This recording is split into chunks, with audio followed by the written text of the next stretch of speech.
Marcus Williams. Marcus, what can you say about the game? I think coach prepared us very well for Mislim this da game. nas je trener izvanredno pripremio. We watched a good amount of film. We prepared for things that they did offensively. Dobro smo radili scouting, odlično smo se pripremili za njihove napadačke akcije. And we tried to attack certain things where we thought, I guess, on defense, where they weren't that strong. And Napadali smo njihove slabije tačke. We got Bobby involved early, which gave us a big lift. Imali smo vrlo raspoloženog Bobija. And I mean, I think we just played hard. Mislim da smo igrali zaista dobro. Despite how it looked on the scoreboard, I mean, that was a tough game for us. Uprkos tome što ste imali prilike vidjeti rezultat na semaforu, mislim da je bila jako teška utakmica za nas. Da li ima pitanja za Markusa? Mina, izvolite. Budući da je, kada je dolazi u Zvezdu, rekao između ostalog da dolazi do sjajnih navijača, da li je to ono između ostalog što je želeo, očekivao, imaju priliku nekoliko utakmica sada vidi, pre svega Marcus, you said that you came, one of the reasons was the great fans. What can you tell us now after a few games in Crvena Zvezda?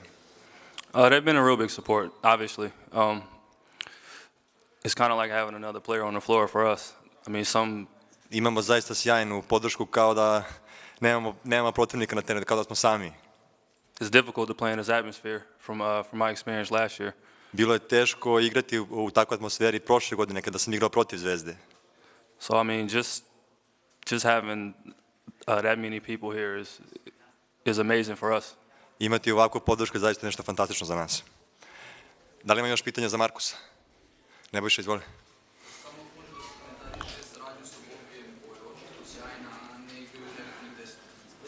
Comment about cooperation with Bobby. You play together very well. Bobby is one of the biggest people I've seen. Bobby je jedan od najvećih ljudi koji sam vidio u životu. So it's not hard to get him the ball, I guess, when he's open. Nije mu teško dodati loptu kad se otvori. He can finish at the rim. He has very soft hands, so he catches the ball and ima vrlo mekane ruke, lako hvata loptu. And he has a lot of touch. So I mean, a lot of his shots fall when he's close to the rim. I ima dosta osjećaj, lako igrati sa njim. Da li ima još pitanja? Marcus, take a candy and you can go. Thank you very much. See you in the evening. Before the practice. Čestitke treneru Crvene Zvezde, gospodinu. Dakle, čestitke treneru Dejanu Radonjiću na još jednoj pobedi. Čućemo njegove utiske posle ove vrlo važne utakmice. Dobro, postojala bojazan posle prošle nedelje koja je bila izuzetno teška za nas da će tim izgledati drugačije od ovoga kako je to sve bilo od prvog praktično do posljednjeg minuta. Znali smo da Valencija igra odlično, da su jako čvrsti, da igraju svi 40 minuta, da je svaki pad koncentracije, svaki slab period, nešto što oni izuzetno i kvalitetno koriste, da imaju jako dobar potencijal napadački, gdje imaju puno igrača koji svojim rukama mogu dati veliki broj poena sa sjajnim šuterima, sa atipičnim igračem na poziciji 5, gdje u odnosu na našu konfiguraciju ekipe se posmatralo da možda to bude jedno posebno opterećenje za nas. Napravili smo sigurno jedan dobar ambijent pred ovaj meč sa željom da protiv ovako kvalitetnog protivnika koji je u vrhu španske košarke, koji je prošle godine osvajač, koji je uz rame i Realu i Barceloni, prije svega pružimo otpor na ono što oni igraju, a da onda naravno koliko se dešava na terenu pokažu kao takvim, da mi krenemo u to što smo zacrtali i da naš neki stav prema generalno igrama koje smo do sada i koje ćemo pružati bude takva da mi diktiramo dešavanja na terenu. Odigrali smo jedan odličan meč, odigrali smo meč u kojem smo gradili rezultat, u kojem smo u svakom trenutku znali šta hoćemo. Ekipa Valencije je u jednom intervalu bila na jako niskom broju datih koševa, što je generalno bio jedan izuzetno pokazatelj kako smo mi to uradili u fazi odbrane i naravno da je veliko zadovoljstvo što smo uspjeli da savladamo takvog rivala i da ostvarimo drugu pobjedu.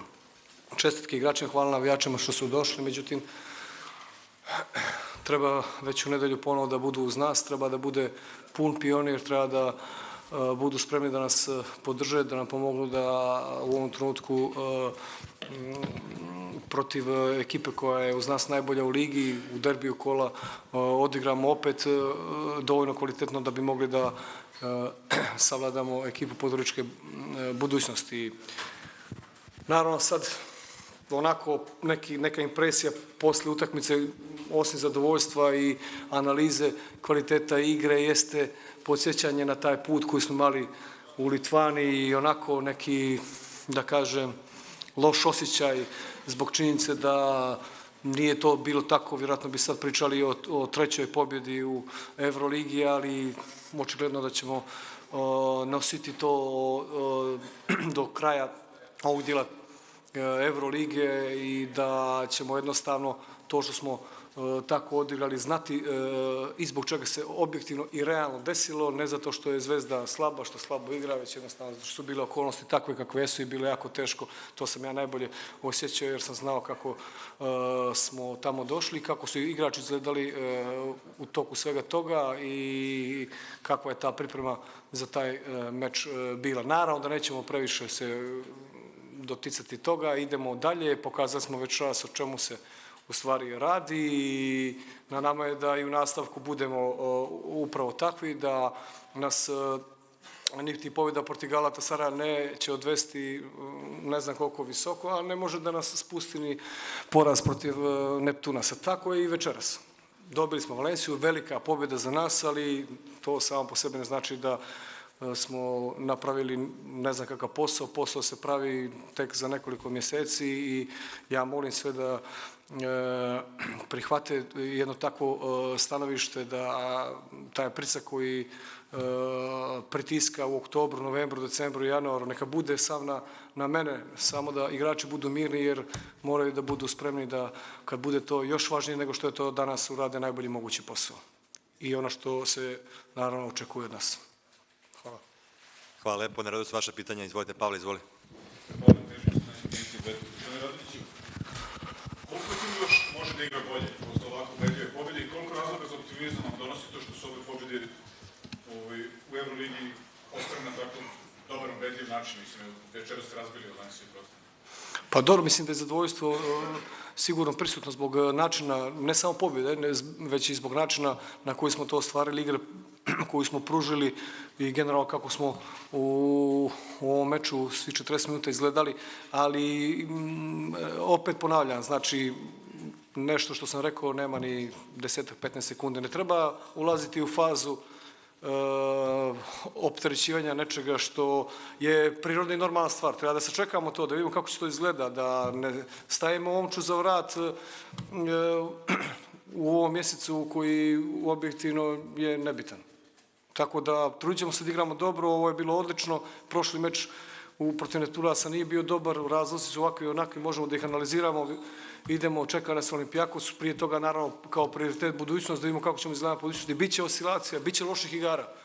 I to kad budu te loše igre došle, ne treba to da se posmatra da je ne znam kakva dramatika potrebna i da će ta dramatika nešto da slomi ili da uradi. Jednostavno treba to da se nosi, moramo da budemo prije svega sportisti i da razmišljamo na takav način. Očigledno da postoji potreba da se nakon svakih 3 dana pravi neki novi ambijent i neka nova situacija, neka nova, da kažem,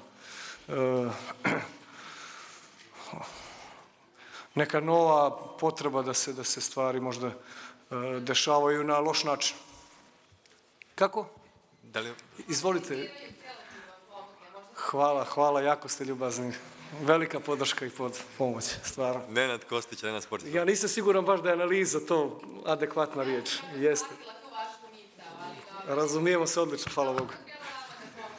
Hvala, najljepša. Nenad Kostić, Arena Sport, izvoli. Gospodine Radonjiću, da li eventualno možemo da govorimo o određenoj krizi u igri Charlesa Jenkinsa? Jenkins je pre nekoliko dana u Zadru igrao dobro. Danas je utakmica tako išla da jednostavno je možda i moj neki osjećaj vođenja utakmice išao u pravcu da se stvari izdešavaju ovako. Tako da u nekim krizama, prije svega ne jer je prvenstvo tek počelo. Tako da tamo u maju kriza, ne prije. Tako? Rajko, Možda. Izvolite. Ima mikrofon kod mene. Prvo želim da ti čestitam stvarno na velikoj pobedi i da konstatujem, mišljenje većine nas, da je odlična postavka igre možda bila ključna za ovu veliku utakmicu. U sklopu toga i pitanje koliko je dobro za ekipu što počinje da se navikava na velike pobjede u velikim utakmicama, a s druge strane koliko je loše zadovoljstvo koje se rađa kod igrača, što je bila zadnja četvrtina, kada su igrači brzo pokušavali da rešavaju neke situacije za koje nije bilo potrebno, jednostavno bolje čuvati rezultat koji je bio. Pa dobro, mislim da mladost, najmlađa smo ekipa u Euroligi i sad ako bi počeli možda, šta znam, ja sam i dosta dugo igrao, pa bio sam u nekim situacijama da ekipa koja je tako mlada ode na gostovanje i izgubi meč, da to nije sad nekakva strašna stvar. Isto je tako i tokom samoga meča, da jednostavno mladost nosi neke stvari koje su možda i očekivani, da treba čekati, treba raditi, treba da se sazrijeva, ali generalno opšti utisak je dobar, to je najbitnije. A tih oscilacija, bit će tu i loših mečeva, ne treba ni da se beži od toga, niti ja želim da postavljam stvari da će sad sve to da ide, niti treba, kao što je bilo, ne znam, prije neku sezonu, ne znam koliko pobjeda za redom, pa desi se porazi, teška katastrofa. Mislim, to sigurno ne vodi ničemu dobro. Ali posle duže vremena konstatacija da je stručni štab, odnosno skauting bio na visokom nivou, da je potpuno pročitao protivnika i sprečio ga u njegovoj igri, mislim, tako da oni su praktično izgledali večeras totalno, da ne kažem bezobrazno. Pa dobro, mislim da su momci ti koji su najzaslužniji za ovu pobjedu. Igrači su najzaslužniji i oni su igrali sjajno, nametnuli ono što je bilo potrebno i ono što imamo u sebi, jednom izuzetno kvalitetnom protivniku iz Španije, iz vrha španske košarke i sa velikim iskustvom, tako da ovo je njihovo. Miloš, izvoli. Koliko je Boban Marjanović napredo u igri kada u sebi na banku se vidiša? Ističe se nekako utisak da sada može da igra protiv raznovrsnih protivničkih centara, protiv Dubljevića, da je... Pa dobro, hvala. Čini mi se da tu osim Bobija ima još igrača koji su, posebno ovi koji su bili prošle godine, koji su otišli onako konkretno naprijed. Da ne treba sad nešto posebno praviti analizu, da ih ima i da je za zadovoljstvo što je to tako. Sigurno da je bilo i za očekivati. Ja sjećam negdje posle onog završetka finala da sam imao jedno pitanje šta s Bobijem, šta ćemo s Bobijem, kako ćemo s Bobijem. Ja sam naravno u nekoj situaciji koja nije baš bila presjajna za mene, bio 100% siguran da će Bobi ove godine puno bolje izgledati nego prošlo. I sretan sam što je to tako. Da li ima još pitanja? Ako nema, ja se zahvaljam. Hvala.